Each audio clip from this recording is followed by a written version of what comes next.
Pebisnis yang sukses adalah mereka yang memperhatikan rambu-rambu syariat dalam bisnisnya. Dan ini mengharuskan dia untuk belajar ilmu-ilmu yang berkaitan dengan bisnisnya dari sisi pandang syariat. Karena kalau dia tidak tahu ilmu agama tentang bisnisnya, dia akan terjerumus ke dalam pelanggaran-pelanggaran syariat dalam bisnisnya. Dan kalau dia terjatuh dalam pelanggaran-pelanggaran syariat dalam bisnisnya, bisnisnya menjadi tidak sukses dari sisi akhiratnya. Dia bisa sukses dari sisi dunia. Tapi yang jelas, kalau dia melanggar syariat dalam bisnisnya, dia tidak bisa sukses dari sisi akhiratnya. Maka dia tidak bisa dikatakan sebagai pebisnis yang sukses dalam kacamata Islam. Makanya, yang bisnis online, pelajari hukum-hukum syariat yang berkaitan dengan bisnis itu. Yang bisnis rumah makan, ya seperti antum ya. Yang bisnis rumah makan, harus tahu hukum-hukum syariat yang berkaitan dengan bisnis rumah makan.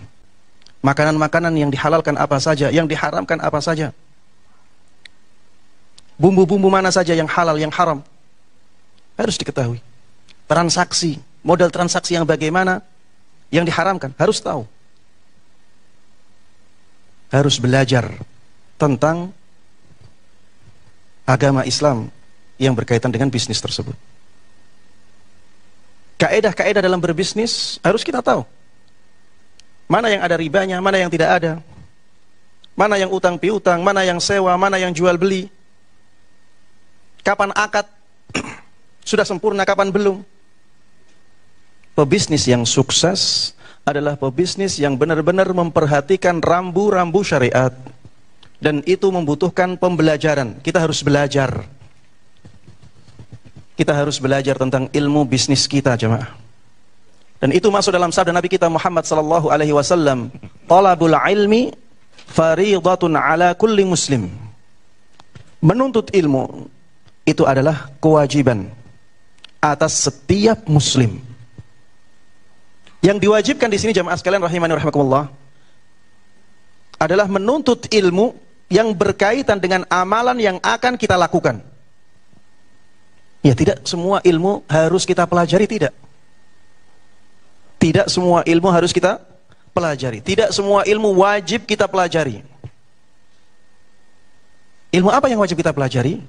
Ilmu yang berkaitan dengan amalan yang akan kita lakukan. Makanya Imam Bukhari rahimahullahu ta'ala dalam kitab sahihnya membuat sebuah bab.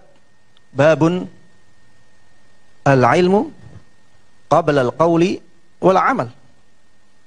Bab yang menjelaskan tentang ilmu harus didahulukan sebelum perkataan dan perbuatan. Sebelum kita mengatakan sesuatu, kita harus tahu ilmunya. Sebelum kita melakukan sesuatu, kita harus tahu ilmunya. Sebelum kita berbisnis, kita harus tahu ilmunya. Ilmu tentang bisnis itu dari sudut pandang syariat. Agar kita bisa menjadi pebisnis yang sukses. Sukses dunia, sukses akhiratnya.